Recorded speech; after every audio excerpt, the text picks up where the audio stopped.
How to reprogram the RC4 remote control. Step 1. Leave the fan powered off for at least 60 seconds. Open the back cover of your handpiece and locate the learning button. Switch the power to your fan back on, and within 30 seconds press and hold the learning button for at least 10 seconds.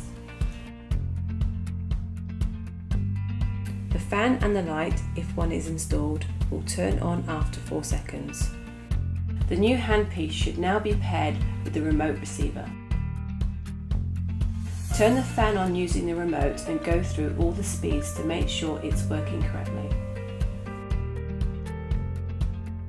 If the remote seems to have paired itself to another fan receiver in your home, with the power on, you can clear the memory by holding the learning button for at least 10 seconds.